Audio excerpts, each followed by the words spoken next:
ሰላም ጤና ይስጥልኝ የኢትዮ ሄልዝ ቤተሰቦች እንኳን በደህና ወደ ቻናሌ በሰላም መጣችሁ።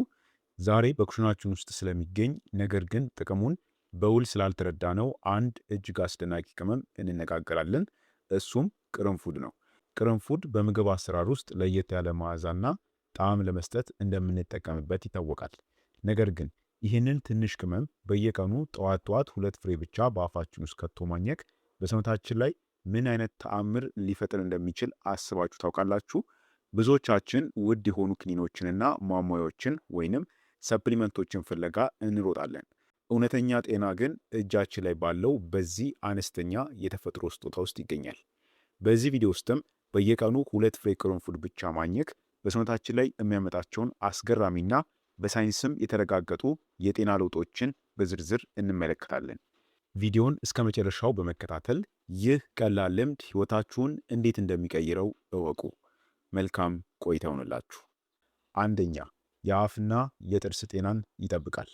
የመጀመሪያውና ፈጣኑ ለውጥ የሚታየው በአፋችን ውስጥ ነው። ቅርንፉድ በተፈጥሮ ዩጅኖል የተሰኘ እጅግ ኃይለኛ ኬሚካል በውስጡ ይዟል። ይህም ንጥረ ነገር እንደ ተፈጥሯዊ ማደንዘዣና አንቲባዮቲክ ሆኖ ያገለግላል። በየቀኑ 2 ቅርንፉድ ማኘክ በአፋችን ውስጥ የሚገኙ መጥፎ ባክቴሪያዎችን ጠራርጎ በማጥፋት የማያቋርጥ የአፍ ጠረንን ሙሉ በሙሉ ያስወግዳል።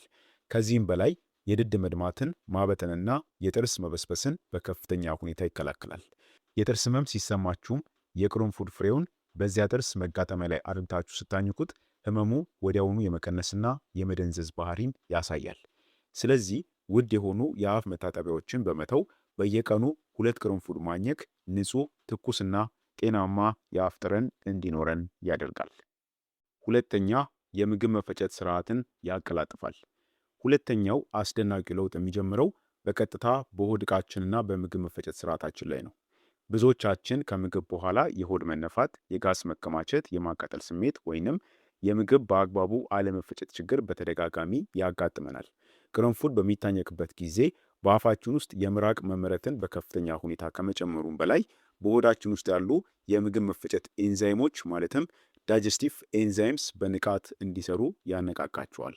ይህም ሂደት የተገኘው ምግብ በፍጥነት በሰዓቱና በአግባቡ እንዲሰባበር ስለሚያደርግ የሆድ ቁርጠትንና ጋስን በቅስፈት ያስታግሳል። በተጨማሪም ቅርንፉድ የጨጓራ ግድግዳን የመጠበቅና የማከም ባህሪም አለው። ይህም የጨጓራ አሲድ መዛባትን በማስተካከል የጨጓራ ቁስለትን ለመከላከል እጅግ አስተማማኝ የሆነ ተፈጥሯዊ መፍትሄ ነው። በየቀኑ 2 ቅርንፉድን የማኘክ ልምድ በአጠቃላይ ለአንጀት ጤናና እንዲሁም ደግሞ ለሰላማዊ የሆድ ዕቃ መደላደል ቁልፍ ሚና ይጫወታል። ሶስተኛ፣ በሽታ የመከላከል አቅምን በከፍተኛ ደረጃ ያሳድጋል። በሶስተኛ ደረጃ ቅርንፉድ የሰውነታችንን የተፈጥሮ በሽታ የመከላከል አጥር እጅግ በጣም ያጠነክራል። ይህም ቅመም በውስጡ ከፍተኛ መጠን ያለው አንቲኦክሲደንትና ቫይታሚን ሲ አለው። እነዚህ ንጥረ ነገሮች በሰውነታችን ውስጥ ያሉ ፍሪ ራዲካልስን በመዋጋት ሴሎቻችን እንዳይጎዱ፣ እንዳያረጁና ለተለያዩ በሽታዎች እንዳይጋለጡ ያደርጋል። በየቀኑ 2 ቅርንፉድን ማኘክ በደማችን ውስጥ ያለው ነጭ የደም ሴሎችን ቁጥር እንዲጨምርና እንዲነቃቁ ያደርጋል።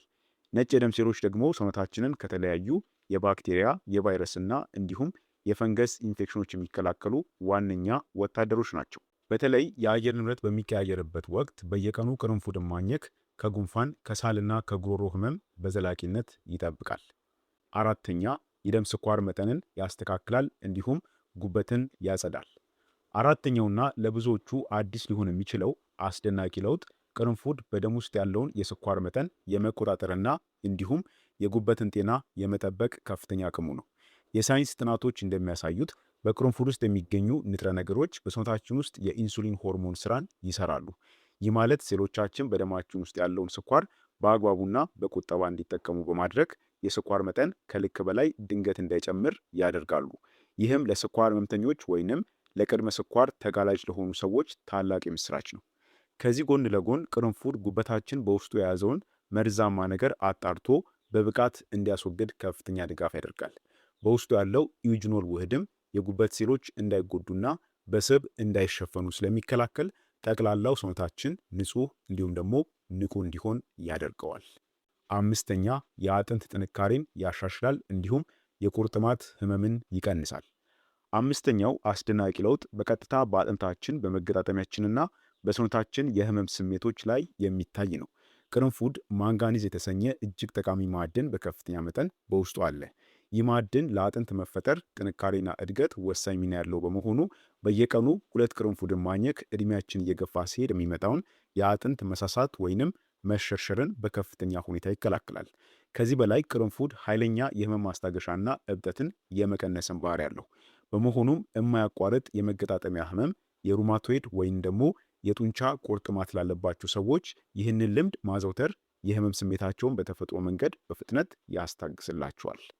6ኛ ለቆዳ ውበትና ለብጉር መጥፋት መፍትሄ ነው። 6ኛው አስደናቂ ለውጥ የሚታየው በቀጥታ በፊታችንና በቆዳችን ውበት ላይ ነው። ቅርንፉድ በደማችን ውስጥ ያሉ ባክቴሪያዎችንና መርዛማ ነገሮችን አጣርቶ የማውጣት ከፍተኛ የማጽዳት አቅም አለው። በየቀኑ 2 ቅርንፉድን ማኘክ በሰውነታችን ውስጥ ያለውን የደም ዝውውር ከማሻሻሉም በላይ ከውስጥ ወደ ውጪ ቆዳችን ንጹህና ብሩህ እንዲሆን ያደርጋል። በተለይ ኃይለኛ የጸረ ባክቴሪያ ባህሪ ስላለው በቆዳ ላይ ባክቴሪያዎች እንዳይራቡ በማድረግ የፊት ብጉርን፣ ጥቁር ነጠብጣቦችንና የቆዳ ኢንፌክሽንን በተፈጥሮ ለመከላከል ይረዳል። ከዚህም በላይ በውስጡ ያሉት አንቲኦክሲደንቶች የቆዳ ሴሎች እንዳይጎዱ ስለሚከላከሉ ያለ ዕድሜ የሚመጣን የፊት መጨማደድና ማርጀትን በመቅጣት ሁልጊዜ ወጣትና ማራኪ የሆነ የፊት ቆዳ እንዲኖረን ያደርጋል። 7ኛ የካንሰር ሴሎችን እድገት ይገታል። 7ኛውና እጅግ አስገራሚ ለውጥ ቅርንፉድ ገዳይ የሆኑ በሽታዎችን የመከላከል አቅሙ ነው። ዘመናዊ የሕክምና ጥናቶችና የላቦራቶሪ ምርምሮች እንደሚያሳዩት በቅርንፉድ ውስጥ በከፍተኛ መጠን የሚገኘው ኢዩጂኖል የተሰኘው ውህድ ኃይለኛ የጸረ ካንሰር ባህሪ ያለው። ይህ ንጥረ ነገር በሰውነታችን ውስጥ ያሉ የካንሰር ሴሎች እንዳይባዙ፣ እንዳያድጉ እናም እንዲያውም ራሳቸውን እንዲያጠፉ የማድረግ ከፍተኛ አቅም እንዳለው ተደርሶበታል። በየቀኑ 2 ቅርንፉድን ማኘክ በሰውነታችን ውስጥ የሚፈጠሩ እጢዎችን ከመከላከል ባለፈ በተለይም ለትልቁ አንጀት ካንሰር፣ ለሳምባ ካንሰር እናም ለጡት ካንሰር ተጋላጭነትን ለመቀነስ ትልቅ የሆነ የተፈጥሮ ጋሻ ነው። 8ኛ የአእምሮን ብቃት ያሳድጋል እንዲሁም የማስታወስ ችሎታን ይጨምራል። 8ኛው አስደናቂ ለውጥ የሚታየው በቀጥታ በአእምሮአችን ብቃትና በነርቭ ስርዓታችን ላይ ነው። ቅርንፉድ በውስጡ ባለው ከፍተኛ የአንቲኦክሲደንት ክምችት ምክንያት የአእምሮ ሴሎች በጭንቀትና በተለያዩ መርዞች እንዳይጎዱና እንዳያረጁ ትልቅ መከላከያ ይሆናል። በየቀኑ 2 ቅርንፉድን ማኘክ በአእምሮ ውስጥ ያለውን የደም ዝውውር በማሻሻል ንቁ እንድንሆን፣ ትኩረታችን እንዲጨምር እናም የማስታወስ ችሎታችን በከፍተኛ ሁኔታ እንዲያድግ ይረዳል። ከዚህም በላይ በቅርንፉድ ውስጥ የሚገኙት ውህዶችም ዕድሜ የገፋ ሲሄድ የሚመጣውን እናም የመርሳት በሽታ የሆነውን የአልዛይመር ስጋትን የመቀነስ ከፍተኛ አቅም አላቸው። ይህ ቀላል ልምድ አእምሮ ሁልጊዜ ወጣት፣ ንቁና ፈጣን ሆኖ እንዲቀጥል ያደርገዋል። በአጠቃላይ ይህቺ ትንሽ የቅርንፉድ ፍሬ በጤናችን ላይ የምታመጣው ለውጥ በቀላሉ የሚገመት አይደለም። የአፍ ጠረንን ከማስተካከል ጀምሮ የምግብ መፈጨትን ማሻሻል፣ በሽታ መከላከልን ማሳደግ፣ ስኳርን መቆጣጠር፣ አጥንትን ማጠናከር፣ የቆዳ ውበትን መጠበቅና የአእምሯችንን ብቃት መጨመር የምትችል እውነተኛ የተፈጥሮ መድኃኒት ናት። ነገር ግን ልክ እንደ ማንኛውም ነገር ቅርንፉድም ከመጠን በላይ መውሰድ አይመከርም። በቀን 2 ፍሬ ማኘክ ለተፈጥሯዊ ጤናችን ፍጹም በቂና ተስማሚ ነው። እርጉዝ ሴቶች፣ የሚያጠቡ እናቶች ወይንም ከፍተኛ የደም ማቅጠኛ መድኃኒት የሚወስዱ ሰዎች ግን ይህንን ልምድ እንዲጠቀሙ አይመከርም። ይህንን ጠቃሚ መረጃ ከወደዳችሁት ቪዲዮን ላይክ በማድረግ ለወዳጅ ዘመዶቻችሁም ደግሞ ሼር በማድረግ ተደራሽ እንዲሆን አድርጉ።